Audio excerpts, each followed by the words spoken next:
Any change may bear seeds of benefit, seek them out. Any change may bear seeds of harm, beware. God is infinitely malleable. God is change. Earthseed, the Books of the Living by Lauren Olamina. E. This is the seventh incident since Keith was killed. More and more people are coming over our wall to take what we have, or what they think we have. 7 intrusions into house or garden in less than 2 months, in an 11 household community. If this is what's happening to us, what must it be like for people who are really rich?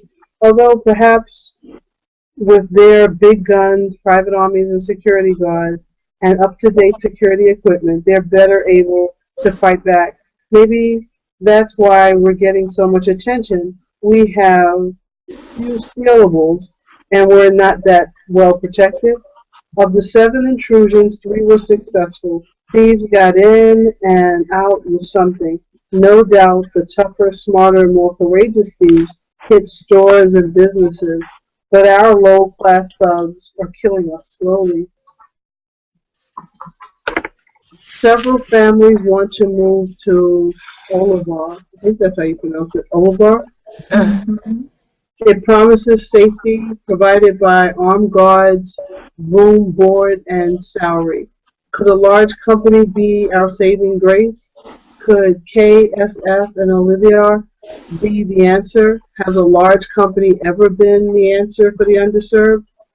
Do words like sharecropper and Jim Crow come to mind in the pitch to move to Olivar? And 2, as friends consider moving to Olivar, Lauren is preparing for her 18th birthday and her plans to go outside the wall to teach. How is her plan different from Keith's?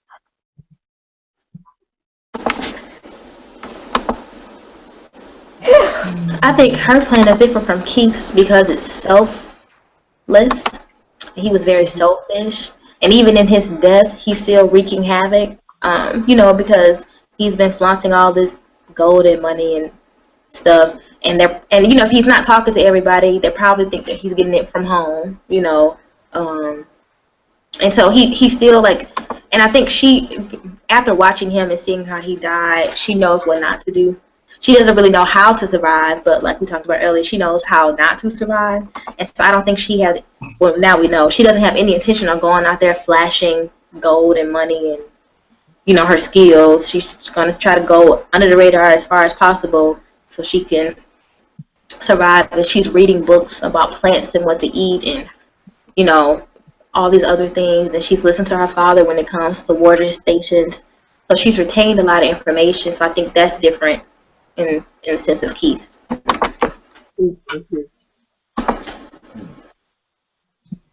Yeah, and she's got her emergency packs. Yeah. Don't you hate a low-class thug?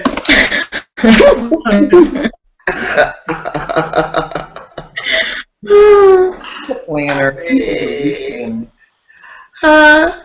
I said, Lauren is a planner. I like Lauren. She thinks things out. She looks at the, what could possibly happen, what may go wrong, how am I going to feed and Keith's just a loose cannon, thanks to Corey. Yeah. Yeah, he was going to be dead today. If he didn't die today, he's going to die next week, 2 years from now. It's just prolonging that boy's suffering. And Corey could probably thank herself. Right. Right. What's that expression? Isn't it? The future belongs to those who plan for it today. Lauren's a planner. So. A thinker. She's a thinker. Yeah. Very important. And listen. The other question in terms of thinking that you're going to find, something wonderful in this community. Well, let's see. Who is it that thought that? Corey. Yeah.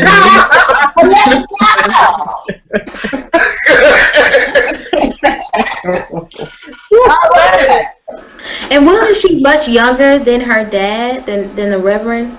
So Yeah. I don't even think she was really educated on what it was like to be under Jim Crow or to be a sharecropper. And I got was this in the book? Was she even black? Was she Mexican? No. She was No, Hispanic. Hispanic. Yeah. Mhm. So she, Yeah. you know. I mean, like you were talking about the elders, Randy, and Kim was talking about having a connection to the elders. But that is the importance of knowing our history, because we just keep going round and round in circles. Mhm. Not because it's inevitable, but because we keep making the same decisions, the same bad decisions, the same mistakes, because we don't know that all this has happened before.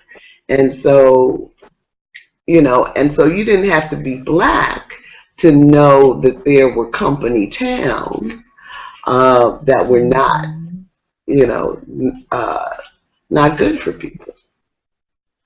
Yes. Well, you So, have to remember too that Lauren's father is a minister, and ministers a lot of times go narcissistic and control freaks. So he probably married Corey because she wasn't, she was still bright. She had a PhD. She might look a little good, but he wasn't trying to marry anybody that actually had any wherewithal going on. he wasn't trying to follow her lead either. No, he wasn't. He Um, doesn't follow. it sounds like she was the rebound. Like Lauren's mom was this I don't know addict, what Corey was. I just and think she got this degree. So Aunt Candy. Yeah, yeah. he married and had babies, multiple with the rebound. So that's why they crazy. He didn't take time off. Yeah, but once again, he said he was more mature than she was, older than she was. He could have found a mature woman. Okay, he wasn't trying to do that. He's a minister. You know what I'm saying? And with all due respect to ministers, and I use those words lightly for most, he wasn't trying to have anybody who was on his level. Because then I'm telling you, he probably wouldn't have Well, that. I'm tired. I am tired of listening to you beat down that tall, broad, I'm getting wall ready. Oh my god. Cut it out. Oh my goodness. I'm gonna just defend a tall wall of a man. No, Oh my goodness. that's what he was—a tall wall of a man with Corey. No. Yes, he married Corey, and he must have been thinking with his other brain. We know. But other than that, Oh, he's Michelle. he's been making good decisions. His name is Michelle. He's been protective. Yeah. He's a thinker. He's a planner. He's been very sensitive with Lauren. He's been a good father. I'm He's been good not for trying to the take that community. Speaking I of, think he's gone. He's gone. we didn't Michelle. talk He's about gone, baby. He's gone. we haven't talked about him not showing up again. Like, No. he just fell off the face of the earth. I hate that she wrote it like that, but I think it would have been difficult to see him burned and cauterized and burned again. So maybe it's just best that he disappears. Yeah. I don't think Corey would have been able to take it. Yeah. I think that would have put poor Corey over the edge. Right? Quiet, Jill. Well, yeah, and I mean, I think really the thing is, he was, he was good with the gun. He knew how to shoot a gun. He had different pieces of machine gun and a handgun and all of this. But he was still one person. And so I think the point of him disappearing is to show, it was really ugly out there on the outside. And even if you think you've got all this armor around you, what is enough? Is it ever enough? Not where they're at. There's not enough. Yeah. Well, let me ask you guys this question. If you have to ride on your bicycle to the next church and everybody's armed, what was taking him so long to get the community, you know, on that, hey, look, there's danger outside the walls and these walls won't keep them out. We've got to do extra stuff. Before, I mean, even before the first, you know, break-in, or they stole the guy's rabbits and, you know, trampled garden and started killing people. There was a whole lot of denial going on. You know, Corey's one example of the denial. That was that girl we didn't like last week, Benita, Joanne. Oh, her. Joanne, Lauren's best friend, is another example of the denial. And then you had when Reverend Olamina was trying to convince everybody that they needed to take up arms, you had the people that were talking about, well, you know, we should be able to depend on the police, and you know, and I'm afraid to have a gun in the house because of the children, and what else did they say? And you, pastor, you shouldn't have a gun because preachers shouldn't be carrying a gun, even though we know plenty of them do. So, you know, even if you have a grasp on reality or a good vision of the future, we're not all in the same place. And, you know, you can't just force people to do things.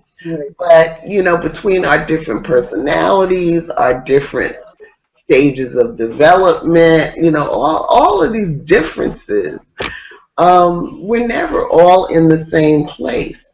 And so he saw things and Lauren saw things that a whole lot of other people just couldn't see, even though it was right there in their face.